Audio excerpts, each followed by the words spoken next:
welcome back to the Breakroom, everybody. It's our daily show that keeps you updated on the nerdy news you need to know. Coming up on today's show, live from New Rockstars headquarters here, we're going to get some details on a few interesting shows coming up. Daredevil Born Again, heard of it? No, Zach, none of us have heard of it. Penguin, the Penguin series, heard of it? And we're gonna have some fun with these new AMC theater ticket prices as a concept, as a practice. Might have some AMC. What's it? Is it the Pass? What's the app? A-list. The A-list. Got a couple of A-list ticket holders here. They might have some strong thoughts on it. And then, of course, we're gonna dive into some kind of. It's a tiny thing, but it's a big revelation. Some Guardians of the Galaxy Volume 3 plot detail kind of things that came out that lead to maybe some big things for our friend Rocket Raccoon. So we're going to dive into that head first. Our good buddy, our good little furry, surly young man. Heard of him, Rocket Raccoon? With me to do all of that and more, John Costa here, who's currently fiddling with his microphone. Turned my mic on. Hey, now you can hear him. My fault. And of course, Jessica Clemons is here. My mic's always been on. Yes. And I'm Zach Huddleston, and we're all thrilled to be here on a Monday. Wait, no, it's Tuesday. Sorry. It does feel like that since we don't have episodes on Monday. Yes. Speaking of which, this is a headline later, but let's just do it now. This week's episode of The Last of Us not going to compete with the Super Bowl. Right. It's going to compete with nothing. It's coming out on competing Friday. with me. People having a fun Friday night It's competing with the Puppy Bowl. It's competing with the Puppy Bowl. Sorry. I think that those two things are far enough apart in demographics. Where, you know. I watch both. So if you're a fan of our Last of Us coverage on this channel, we're going to be putting out the after show for that on Friday. No normal Breakroom episode that day. Yes. I believe we're going to try to get our breakdown out on Friday too. TBD. Of The Last of Us? Yeah. Ooh. Yeah, so tune in 6 p.m. Pacific, the normal time on Sunday nights, but now on a Friday. 7:30. Sorry. Oh yeah, the show will air at 6 p.m. The Last of Us will be airing at 6 p.m. Eastern show. On HBO, and then our show will be coming out immediately after, as close as we can get it there. With Jessica and Brandon and Anna doing their best to analyze all the fun revelations in episode 5. Implications. Yeah. Implications? Episode 5, if you're a fan of the games, or if you're not a fan of the games, it's going to be a big one. Have you already watched it? I haven't seen it, but I've played the game. Yeah, we know, and the trailer at the end of episode 4 looked pretty sick. There's gonna be a lot of action. Some new kinds of a bloater might appear. But who dies? Ooh, we'll find out. People have been calling me a bloater all week. I don't. John, those people are not your friend. Maybe I got gas X. Here, let's. We've already stepped on one, but let's get into officially the headlines. There it is. John's getting some help from Dashiell over there on his microphone. Okay, so of course this is the week leading up to the release of Ant-Man and the Wasp: Quantumania. Somebody on this panel saw it last night, and it was not me. Who could it be? Is that me? It's a Jessica. Jessica and Eric Voss got to go see Quantumania at a very early screening. She's not going to spoil anything here. John and I still don't know what happens, and we haven't anything spoiled. But we're continuing to get a little trickle of news, interviews, those kinds of things. It feels like every day they release 3 new clips. It also said the what is it called when you can release it finally? Information about it. The embargo was the same day at 9 p.m. Is it normally the same day as the premiere? Social media embargo? Yeah. Yes. You could talk about it on Twitter. What? I did not know Mastodon? that. It felt like when I saw Thor: Love and Thunder, they were like, give it a day. Yeah, or maybe you had to wait a couple days. No, it was the Wakanda Forever press junket because it was way before the other things. Yes, they said if things have spoilers in them, please hold them for a couple weeks. Okay, maybe I Don't okay. spoil them. I'm new to the going to early screenings. And Jessica and all of us here at New Rockstars would not be spoiling anything for you, even if we were allowed to, because that's how much we value it. Kang dies. No, Even if you kidding. gave Loki. me $100, I will. 110 though, she might. But in an interview with Marvel.com, the writer of the film, Jeff Levinus, said that the quantum realm is like the basement of the multiverse. So nice. Which I like that as a metaphor. He said it's this connected limbo outside of space and time. Now that's not normally how I define basements, but That's my basement. That's a witch's basement. Oh no. That's a witch's basement. Don't get lost in Jessica's basement. Now you're stuck this down quote there. made me so happy. For so long, everyone was sort of like, are there multiple quantum realms in different universes? Is it all the same thing? What does the TVA have to do with all this? Him saying like, It's the basement of the multiverse, super helpful. It seems like there's one quantum realm. I haven't seen the movie yet. And it kind of seems like that might be where the TVA is situated. Have we already talked about the featurette? Have you guys already talked about the featurette? Are we allowed to talk about the featurette? Talk about the featurette. The featurette, the very beginning of the featurette, in the first 8 seconds, Jentora says, you came from the same place as him above. And it's interesting with that because it's like, the kitchen? Yeah. I just saved it. Well, like when you're in the multiverse, like I guess maybe this is explained in the movie, but like, do the people that live in the quantum realm understand that they're tiny? Yeah. Yeah, I don't know. That's what we talk about in Inside Marvel this week. Okay. We actually get into it. We ask, Tune in. like, what is the people in the multiverse to everything else, or in the quantum realm to everything else? Yes. love Tune in that. on Thursday for Inside Marvel this week. Eric, Jessica, and MT are going to be diving into that. In other Marvel news, Vincent D'Onofrio, once and forever our Kingpin, God bless. has shared some thoughts on the upcoming Daredevil Born Again. He's doing this on Twitter. Vincent D'Onofrio, again, with Giancarlo Esposito and a couple other people, is just like always good for some quotes. Yeah. Loves to talk about his projects, gives good quotes, always enthusiastic. He's I a follow big 2 fan. people on Twitter. It's Vincent D'Onofrio and James Gunn. And that's pretty much... What a It lonely keeps that timeline very No, that timeline's going, baby. Oh yeah, that's true. They fill it up, don't they? But he had this to say about the series. It's going to be very, very cool. Thank you. I'm glad that we got 2 varies in there. Very different than the Netflix show, which, as we know, was amazing. Yet this is brand new and really smart. We're going to surprise everyone with it. And yes, it's going to be really cool. He's reaffirming the really cool part of it. He is everyone's stepdad. But like good stepdad. No. Like a stepdad you He's like, everyone's no. stepdad. He's like, it's gonna be lit? Is that what people say? Oh my god! We're like we've been getting so I can't wait. Maybe the Super Bowl. I don't know if we know, but we've been getting so many like quotes from even Charlie Cox and Vincent D'Onofrio about casts that are also coming, and I'm like, I need something. I need a little teaser. I need like a photo concept or anything because I keep getting these little messages, and I'm like, I know it's cool. I know it's gonna be cool. I love Daredevil, but please just give me a little bit I more. don't think they've started shooting yet, so I wouldn't expect to see. And this is 2024 I believe so, release, probably. How's it gonna be 2024 when they haven't started? They have like 20 episodes. I don't know the rules. Oh yeah, that's right. It's going to be a long one. Don't And you they feel- might break that up. It might be like Andor where they do like 10 and then wait 8 months and do another 10 or something like that. But yeah, we're excited. Again, it has been a dry spell for Disney Plus trailers. We're waiting on some, not to step on, we're about to talk a little bit more about Super Bowl stuff, but like we're waiting on more Secret Invasion news. We're waiting on Loki Season 2 trailers. I mean, word on the street, we're not getting a Secret Invasion trailer at the Super Bowl. Eric and I were just talking earlier today, like, they usually do some kind of like, here's 6 shows on Disney Plus in one thing. Maybe we'll get something like that, but man. We did get some new Loki images, which we'll talk about in a second. But I was like, do we know what's expected from yeah, this? and we have a quick rundown, or go ahead, John. for Marvel, Quantumania, Okay. obviously. Guardians of the Galaxy, sounds like that's coming. Okay. And then maybe the Marvels.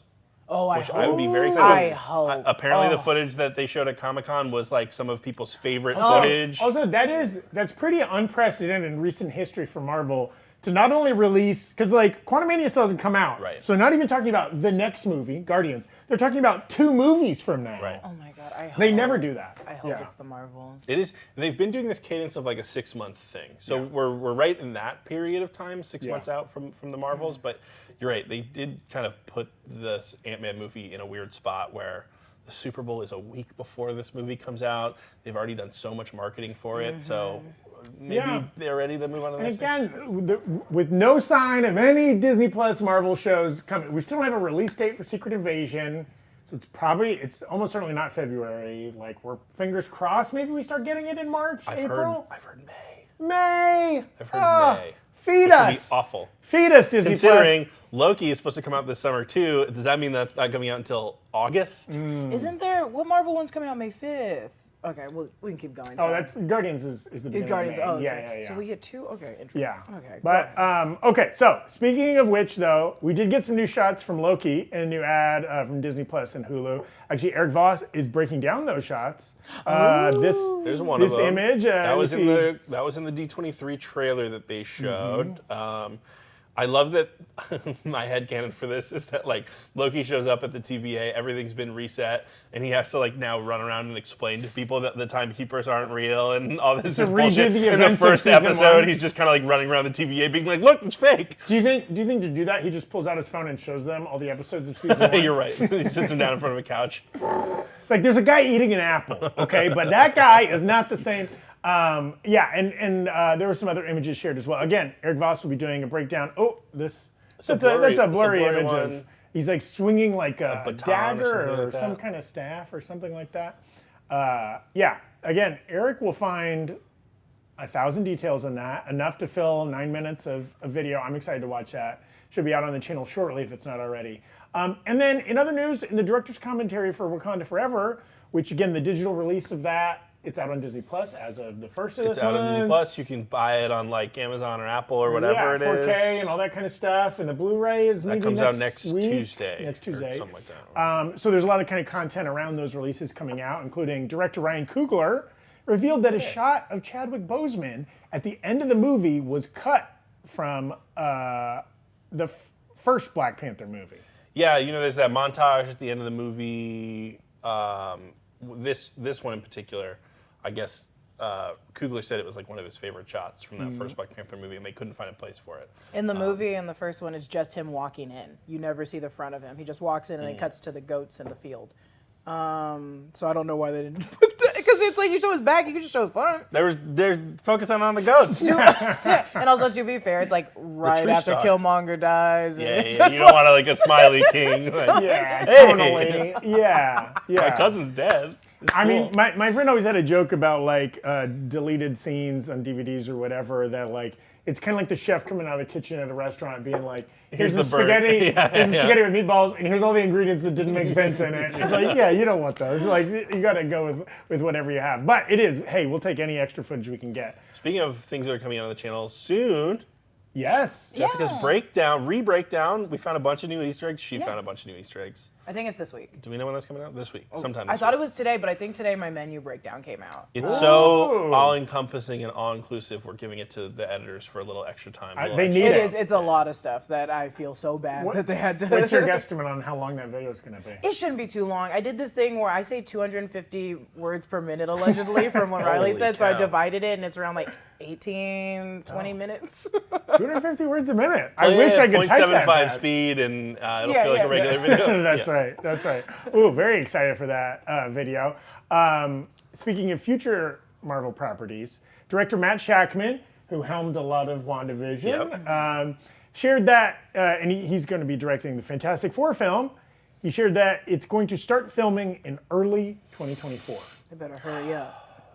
They better hurry up. Well, I mean, if it's going to shoot in, roughly a year from now, they better announce some cast at some point. We did this show, a week ago, 2 weeks ago, that was sort of like what were the biggest mysteries, yeah. We're excited for announcements coming up. That was our number one, the cast for Fantastic Four, and it does seem like it's going to happen this year, which is great. And there's rumors flying all over the internet. Yes. I don't believe any of them. And maybe even if it is cast already, and again, it's such a big, intense thing to shoot one of these Marvel movies. These people got to clear their calendar out, right? Like they got to do 6 months of you got to start chicken breast and broccoli, getting ripped or whatever. Or if you're playing Ben Grimm, you got to gain like 400 pounds. You know who the rumor is to play Ben Grimm, and this is how I know it's not real, is David Diggs. No way, that'd be fun. No! That'd be fun. So he's kind of a smaller man, yeah, isn't he? Well, they're going to CGI. It doesn't matter. He's going to be... What? That hair on a brick. That's also the thing, famously bald. So, hey, maybe it's already been cast, and maybe they're just waiting to get some of these other Marvel projects out of the way because they don't want to overshadow Quantumania or something. They don't have a movie coming out in the second half of the year, so they've got to kind of stay in the Well, but news maybe cycle. that'll be their big news pops later, right? Yeah. And then onto DC news, Colin Farrell has done some interviews. Of course, he's Oscar-nominated, Colin Farrell, for Banshees of Inisherin. That fun laugh-a-minute Riot Fest you can watch on HBO Max now. I don't like Martin McDonagh, but that's a separate conversation for another episode. We're going to talk about that later. Yeah, I don't enjoy any of his work. But I love Colin Farrell, though. Very talented actor, and loved his portrayal of Penguin in the Batman. But he was talking about that series, and he said that the show will be 8 episodes. It's the first time we heard of an episode length. for that, and it will take place 1 week after the events of the Batman, and kind of be about the Penguin kind of rising up to take Carmine Falcone's position. There's a power vacuum in Gotham. We talked about this before and how it would be like the water, the flood would still all be there, and he's just like in the middle of it. He is a penguin. That's his place. Okay, go to the next headline. I hate that. I hate that. The Hollywood Reporter is... I want to play the Penguin's son in something. Stop. Penguin Jr.? Penguin Jr. Yeah.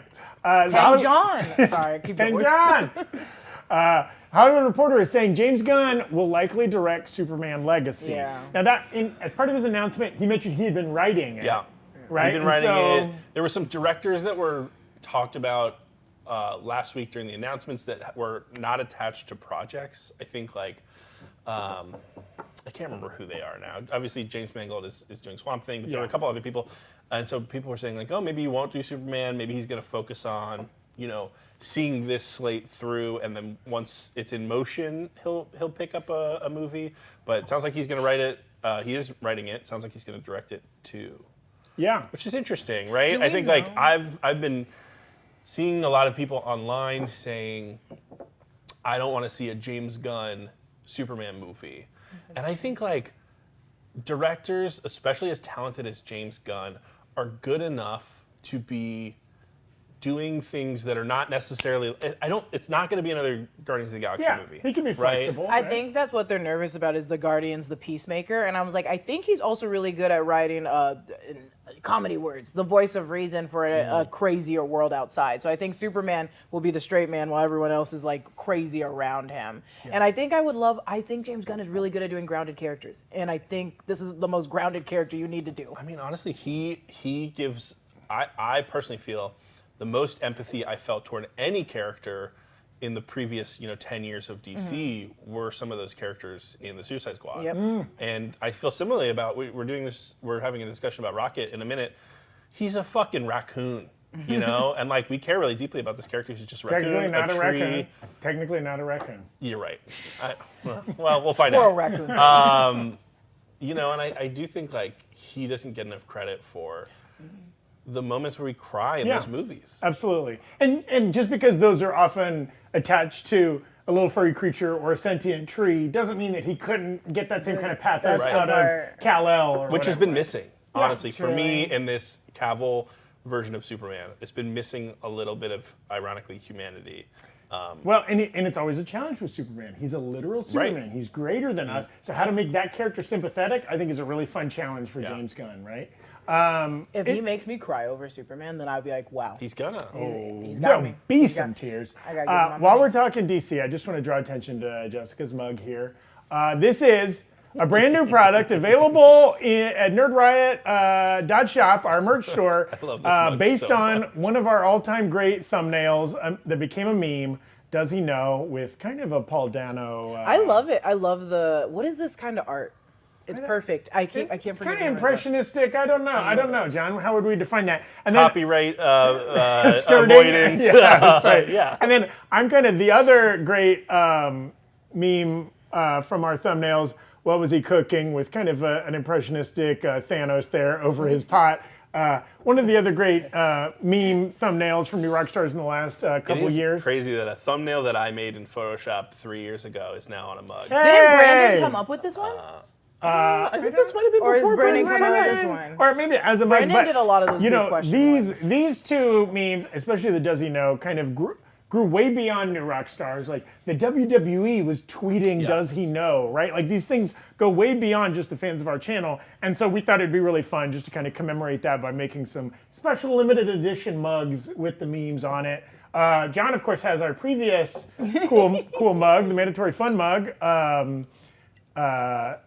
Also a limited edition fun thing to drink out of. So hey, if that guy gets dirty, if you already got one of those right. and he's in the sink, Boom. you gotta have some new mugs. You got a family that drinks coffee? I don't know. Sometimes I put my oatmeal in a coffee mug. It's nice to. You don't just use your coffee mug for coffee? No, I got coffee here. I got oatmeal and all that. I'm trying to come up with excuses for people to buy more than one This can be mug. your soup mug. That's your right. macaroni and cheese That's mug. exactly That's right. your coffee mug. Bring this. If you brought into this, I am a single man, Jessica. what are you expecting to own bowls? Come on. If also you bring this into your office, There's going to be some people at the office. That's right. That it's going to start some conversations. That's right. You're going to be, what is up with that mug? And then you're going to explain the whole mythos of new Rockstars. It'll be a blast. And we real quick want to shout out some folks that helped us bring this episode, this whole week of episodes of the Breakroom to you. Hey, it's 2023, and we're fortunate enough not to be dealing with variants of megalomaniac villain that exists across space and time. Unfortunately, we do have our own terror out here, and that terror is high phone bills, right? That is the Thanos of real life. Kang or Thanos might be behind AT&T or Verizon or any of those. I used, side note, I used Rocket Money, and Rocket Money told me what bills are insanely too high, and it's my phone bill. Ooh! It's my phone bill. My phone bill is number one. Thank you, other sponsor Rocket Money, for pointing out that we should get on board with Mint Mobile is the sponsor of today's episode. Mint Mobile was the first company to sell premium wireless service online only. You order from home and save a bunch of money with phone plans starting at just $15 a month. $15 a month is so cheap. Low-key, high-key, this is the best business model. Yeah. For, like, who the hell is walking into a phone store in 2023? I mean, maybe there's some people out there, but like, it's I'm not doing fun. it all online anyways. It's never a great experience. And we have multiple staff members that have switched to Mint Mobile, including a few of our editors and producers. They all love it. They save a bunch of money. They got to keep their phone. They got to keep their phone number. All their contacts, your photos, your apps, whatever that's on your phone. You're not switching phones. You're just switching service. And they save a ton of money. They offer premium wireless for just $15 a month by going online only. They don't have stores. They cut out that middleman. They get to pass those savings on to you. All their plans start with unlimited talk and text, high-speed data delivered on the nation's largest 5G. You can get unlimited text for $15. Hey, man. Try it out, John. Get on board, dude. $15 a month. Come on. Switch to Mint Mobile and get premium wireless service starting at just $15 a month. To get your new wireless plan and get the plan shipped to your door for free, go to mintmobile.com/breakroom. That's mintmobile.com/breakroom. How much does it cost? Cut your wireless bill to $15 a month, John, at mintmobile.com/breakroom. That not only helps you out, saves you some money, it really helps out our show. We appreciate Mint Mobile for sponsoring us. And then, hey guys, it's February. It's a lot of stuff. It's Black History Month. It's probably a 12th of the population's birthday, but it's also Factor February up in here. Okay? That's right. There's nothing worse than wrapping up a long day at work only to face a long night of cooking dinner. Our friends at Factor are here to help you out. Save time and money and energy with Factor's ready-to-eat meals delivered straight to your door. We are all big fans of Factor. They are legitimately very tasty little meals. They come fully prepared. You don't got to dice. You don't got to saute. You don't got to do anything. You kind of pull them out of the box. You throw them in the microwave, and you're eating tasty food. And you don't got to go to the grocery store. You don't got to worry about, I'm out of olive oil, or oh no, my last eggs. Eggs. Eggs are like $200 now. They have meals that are keto, calorie smart, vegan, veggie, high protein. They're all prepared by chefs and approved by dietitians. Each meal has all the ingredients you need to feel satisfied all day long. They have all the ingredients you want and nothing you don't. And I will say, Factor meals are healthy. That doesn't have to be your only reason to get them. I think we all kind of want to eat healthy, whether you have a specific kind of health journey that you're on or not.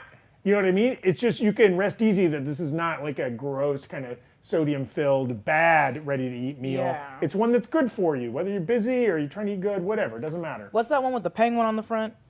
The TV dinner? John Jr.? If you see a John Jr. TV dinner, run away, my friends. Do not eat it. Does that mean he made it, or does that mean he's in it? We don't know. Oh, no, God. Get Factor and Sweeney enjoy Todd. clean eating without the hassle. Choose your meals and enjoy fresh, flavor-packed meals.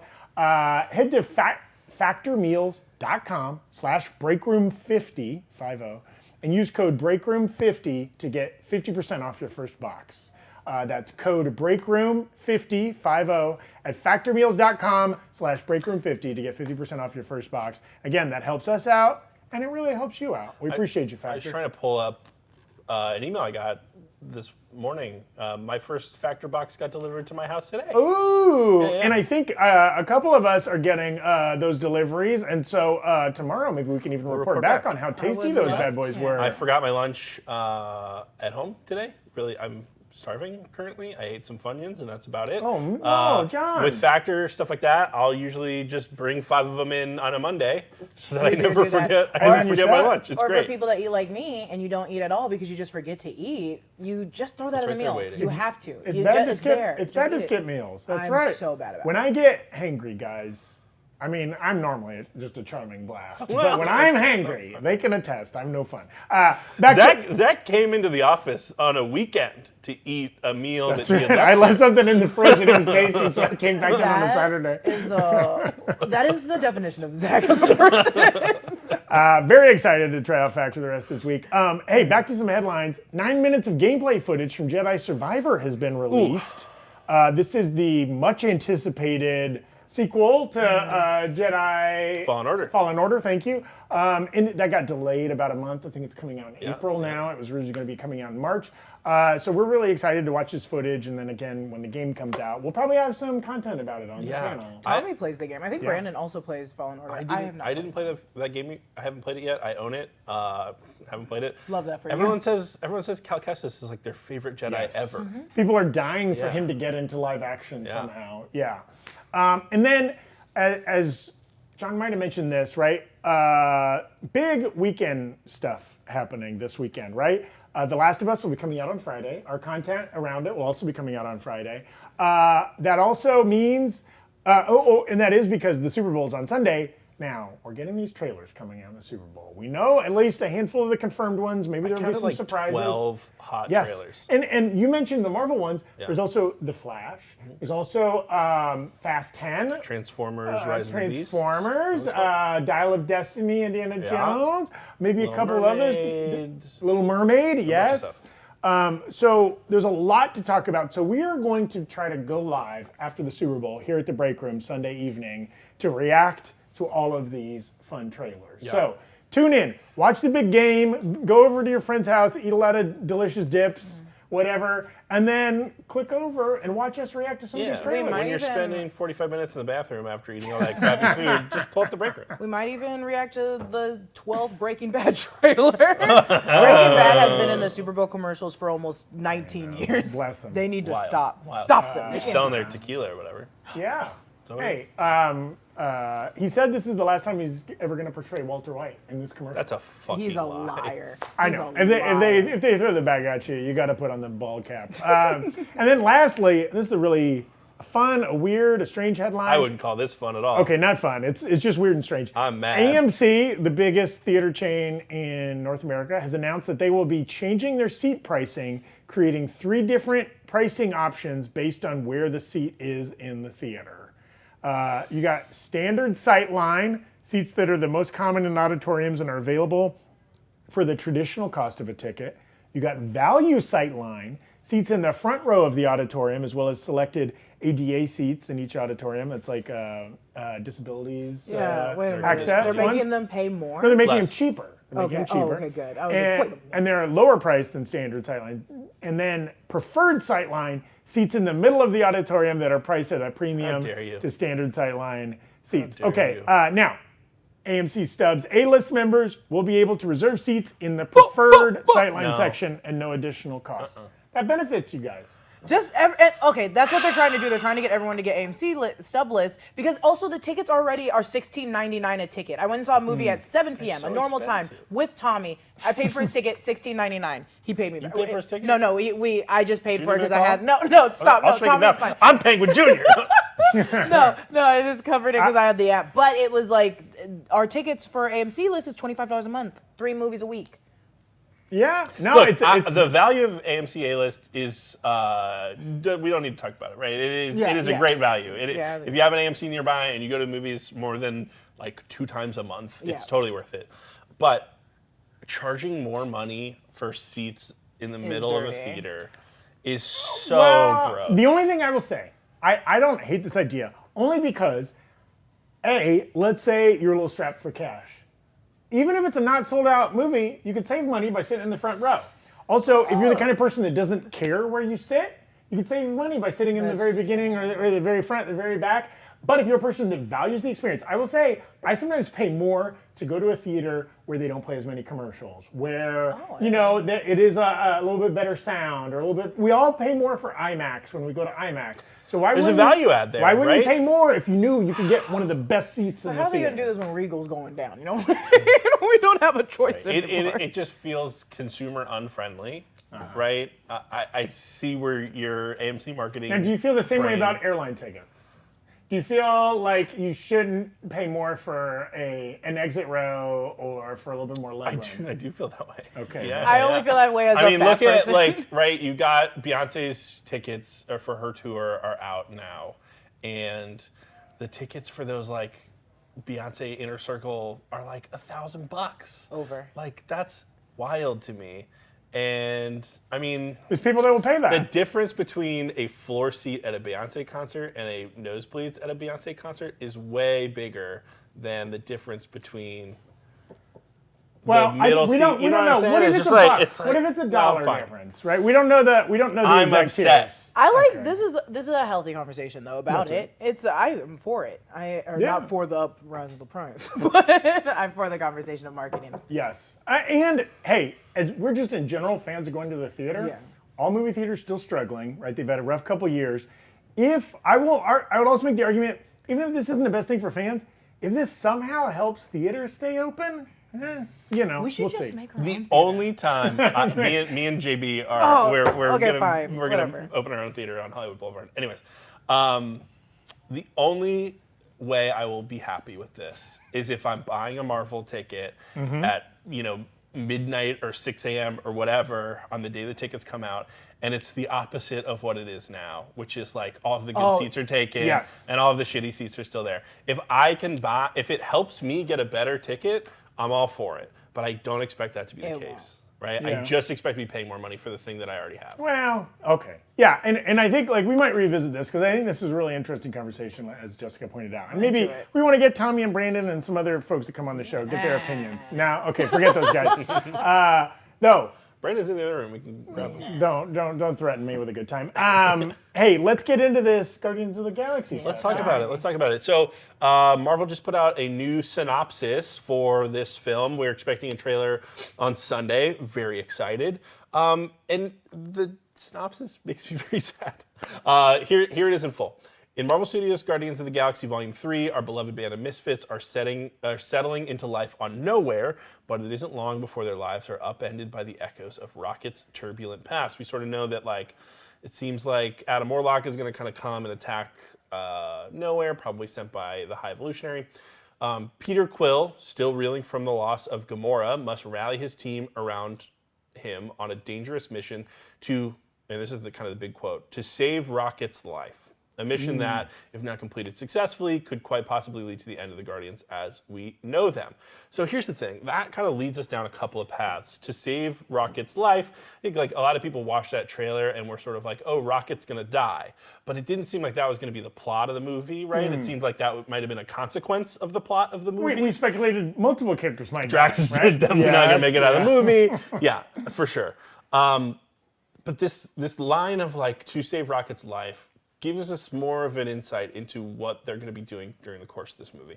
We know the High Evolutionaries in this film, the person who theoretically created Rocket. I think there's two paths, and I want to talk about both of them. One path is High Evolutionaries running around the galaxy, either kidnapping people that he considers to be his creations or whatever, and if Rocket perhaps escaped, he's bringing him back. You belong here on Counter Earth or wherever they are.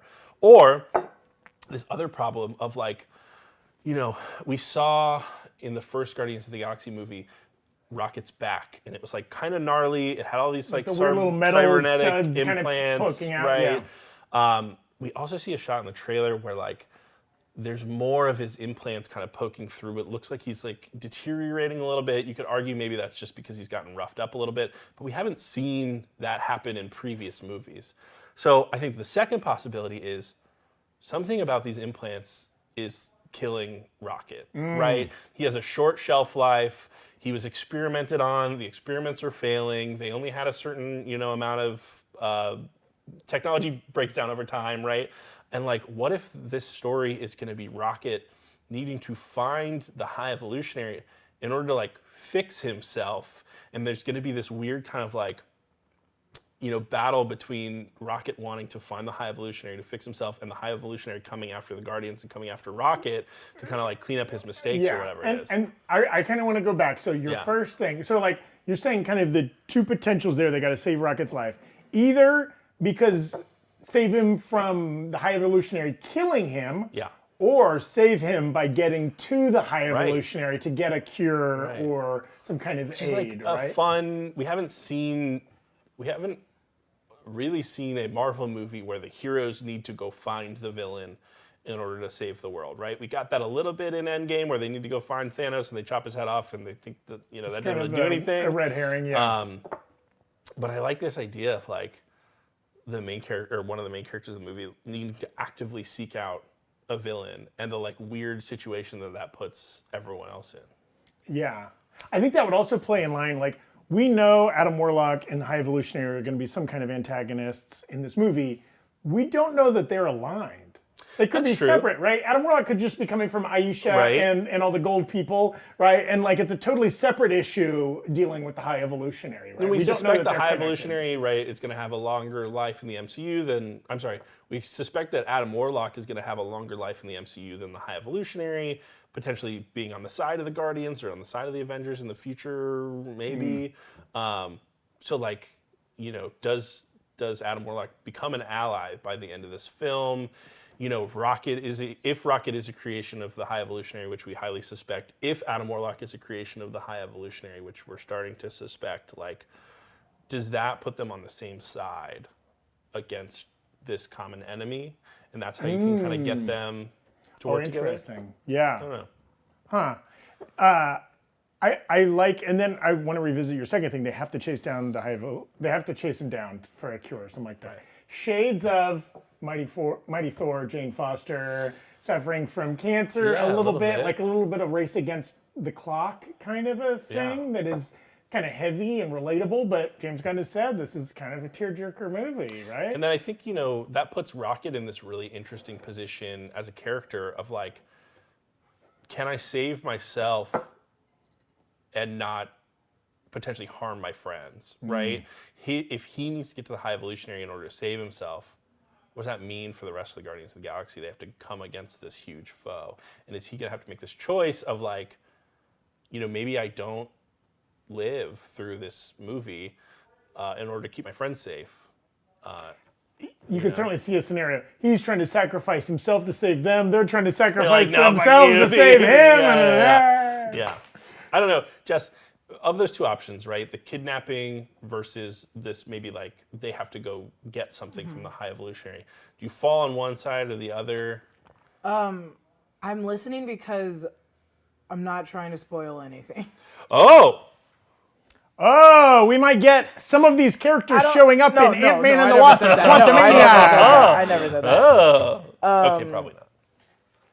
Interesting. Well, don't spoil anything. Yeah, I'm not don't gonna spoil anything. Well, in a hypothetical situation in which you did not know what happens in Quantumania. I think that I think John answered a lot of it, of just being like them searching for the High Evolutionary to fix Rocket, and I agree with that. And offline, I will tell you guys. Well, because you know, it feels too easy. It feels too convenient to be like, hey, we kidnapped Rocket Raccoon, and now it's like the Guardians have to go save Rocket. Yeah. Wow, they have to go find Gamora and like get her involved again. It's like that seems a little kind of like convenient, but also repetitive. And also, where has he been? Why kidnap him now and not in the last two movies? Right. I think that's a really good point. I also said, now I don't know, this could play in any of these theories, but like a franchise that started, these characters met in prison. I do like the idea of them ending back in prison together, right? Super fun. And so, but that could be either way. That could be like, you know, you could see a scenario, Rocket kind of breaks off on his own. He's like, I don't want to drag you guys into this. He seeks out the High Evolutionary, who then, with bad intent, kidnaps is not like he's not a good guy. He's not just gonna cure Rocket and send him on his way. Right. And they have to go kind of save him from that. And that gets complicated because that may not lead to a cure, right? And I think Rocket has shown that kind of like, fuck you guys, I'm gonna go off on my own side of him in the past. I can't think of a specific example, but like, that feels very intrinsic to Rocket. He's sullen. He can be a little surly. Yeah, he's like, I don't need you. I'm going to go solve my problem by myself. Stay out of my business a little bit. I'll take my little tree with me, and you guys will deal with your own self.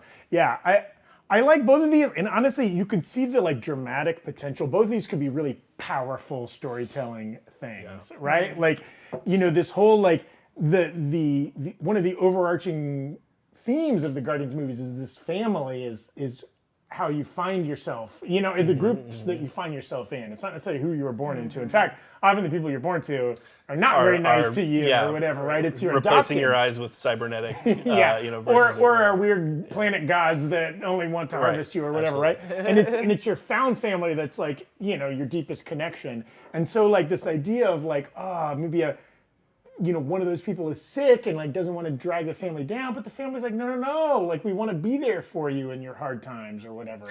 And can you see an ending of this movie where like somehow Rocket removes the cybernetic implants in him that allow him to talk and all that kind of stuff? Shoot guns. And we have a character like Cosmo who can talk with a different piece of technology. We don't know where that tech has come from. Like, isn't that kind of a resolution that we could see, right? Like I'm giving this up, but I'm also kind of getting some of it back. And we also know he gets connected with Lila, the cute little otter kind of girlfriend character. Maybe a flashback, maybe not. True. But maybe they like both kind of get their implants removed and they just go get to live little furry little creature lives. And like it becomes a Disney Disney Channel show. As someone from the Pacific Northwest, I can tell you right now, otters and raccoons do not get along. They are not friends. As soon as the little raccoons wash their hands in the water, the otters rip them down. But I also, I just imagine that once you take out their implants, they just go back to being... Yeah, I mean, they probably lose their memories and all that right? stuff. Because even the baby Rockets in the little trailer, they were like, they had their little implants, but I assume once you take those out, they just go back to being feral animals. Maybe. I do like, it is a fun choice to be that, the plot seems to be swirling around Rocket in this third movie, right? That he's kind of like the heart of the group, that they are like struggling, and it kind of makes sense, right? Like even though he's like this very unusual creature who's not like human or humanoid even, like... Also, he's the only one that survived other than, not Gamora, the sister, Nebula. The blip. Yeah, that's right. It was just those two, so it's like we've been following those two technically, him the longest, because she wasn't there in the first movie. So it's like, she kind of was, but you know what I mean. You know what I mean. He was a part of the team the longest. That's a good point. So it's like full circle for him. I think we know everyone else is like full origin with Drax and everything else, so it's like, let's see it physically. Let's see this one. Oh. I want to... before we go. Yes. Before we move on. You mentioned Drax. I want from both of you, who's more likely to die at the end of this movie? Dave Bautista has said this is his last movie, blah, blah, blah, blah, blah. That doesn't necessarily mean he dies. He could also be like fucking with everyone, right? And they could get a different muscle man and put him in the green paint. They get John Cena. Just put him in the green Rocket from the trailers looks like he's not going to make it. Plus, it's easier to kill. I feel like people keep thinking that scene of Chris Pratt crying, the Star-Lord crying, is over him, but I think it's a flashback to his mom, and they're making him see something. He's old? No, they're making him, the High Evolutionary is making him see it, that's and like live in the same room as his mom dying in the hospital. I'm not that That's going to mess me up. I'm not going to. But Rocket won't? That's a great theory. But I don't know if it's over Rocket, but I'm so sorry. I stand with Dave Bautista's gonna die because those interviews. He genuinely does want to get out. I think Bautista 100% dead. No offense. I think they find a way to make Rocket live. I think so too. Only because, like, again, he's kind of the heart of that. It also, if there's a new iteration of the Guardians after this movie, right? Like the original cast is kind of like, piecing out. So you think like Rocket could be the new leader? He's the new kind of Star-Lord-ish figure. And maybe also Mantis, you kind of build something new around Rocket, Mantis, Adam Warlock, whoever. I'll say this too, right? Like James Gunn, for all of the, he's not afraid to kill off characters, but he does like a happy ending, right? Yeah. Like, sure, maybe Guardians 2 is a little melancholic where, Yondu dies and it's like a funeral, and that's pretty sad. But like the Guardians accomplish their goals, and they're going to be better people. The Suicide Squad, I think like Ratcatcher 2 had like a pretty nice ending. Not really remember the end of that movie. So like I don't think that James Gunn is going to make necessarily like a really downer end to this film, which makes me think maybe Rocket could live. And starts a new Guardians, right? Yeah. Because if this is the Rocket movie, your protagonist and I at think, the end of the movie. I think that's a great point, John. And I think just like Tony Stark dying and Captain America retiring doesn't end the Avengers. Yeah. I think a couple of these characters dying, retiring, going off to do their own thing doesn't end the Guardians, right? And we end on like, yay, new Guardians, somebody else is in the ship, right? Like in kind of a more positive way. And so Sylvester Stallone has signed on to a 6-year deal or something. That 90-year-old Sylvester Stallone will still be piloting the Benatar. That's whatever. I say, yeah, Dave Bautista, this is Drax, 100% dead. Rocket, I'll put it at a 30%. Oh, wow, that's low. 30%. Okay. Die. 70% live. Okay. I just think it's Drax. Just Drax. Okay. We want to shout out a couple. Thank you to everybody that sent in super chats. Boogie's World, nice to hear from you. Daniel Fontanez saying liked it. I'm going to assume that was the AMC pricing thing. I think it came before I'm going to assume that. he meant the stream. Like the stream. Oh, okay. Liked it. Oh, he liked the video. Yeah, like, subscribe. That That's great. Our Canadian friend, Christian Unpronounceable, sending in one. What if Born Again is the full 20 episodes in a row, but it interacts with other MCU properties along its run? I would like that. It takes place in New York still, right? He's not. It takes place in Wisconsin. Like there's a 3-episode arc that's like Ghost Rider shows up or something like that. I would love that. That would be interesting. It is 20 episodes is a lot to fill. It is 18 episodes, which is a great multiple of 3. You know, we had the Andor structure of 3 episodes, 3 episodes, 3 episodes. Yeah. That would be very I think fun. it's a really fun idea. I did hear this disgusting rumor, which is, again, a rumor, probably not true. We in the office kind of were like, that is like a red flag rumor that doesn't make sense to us, that like Covenant of Chaos might get delayed until after Born Again, which makes me think that like Born Again could have big MCU implications like that. Like why would you, but I don't see how those two shows are connected. They've already started shooting Covenant of Chaos. It doesn't make, so that's why I'm saying like it doesn't make sense. Yeah. But Tell that rumor that it's a liar. that's right. Also, I don't like any rumor that stuff getting delayed. We need stuff earlier, not later. That's right. Jason Morante saying, sneaking in the chat while at work. Hey, don't get fired, Jason Morante. Whatever you do, don't get fired. Yeah, get fired. Have more time to watch the rest. No, that's bad for his life. You're right. Our friend GSU Eagle. FYI, Wakanda Forever physical Blu-ray came out today. I was getting my weeks mixed up. Also, we had our content meeting last week, and I was like, yeah, Tuesday the 7th. And then when you brought it up, I was like, I think it's today. That is Tuesday the 7th. Because we don't have the break room on Monday, it shifts everything for me. It genuinely does. I don't know how to work. Thank you, GSU. And then Quentin, thank you for your super chat. Thank you to everybody that was in the chat today. We appreciate you. I should go buy one, the Blu-ray at Best Buy, because I do like the idea that there's a Wakanda version and a Talokan version. That's so cool. Which one should I get? I'm going to get the Talokan Also, version. Physical media, guys. It ain't dead. That's right. Suck it, Zaslav. These streamers will take your content away if you don't own it. Thank you, everybody, for watching the show today, for joining us. Again, we've got a really big week this week. Yesterday we had a Last of Us after show. Friday we'll have another Last of Us after show. Sunday we'll have a big Super Bowl multi-trailer reaction video. We're going to go nuts on that. And then we've got some fun stuff in between. Yeah. And then the following week is Deep Dive, Quantumania, Crazy Week in Rockstars. The following week is too much. We can't even talk about it yet. It's too much. Thank you all for watching. Head over to nerdriot.shop, grab yourself one of these goofy mugs, and most importantly, keep it Gucci to Moochie. Bye. Goodbye.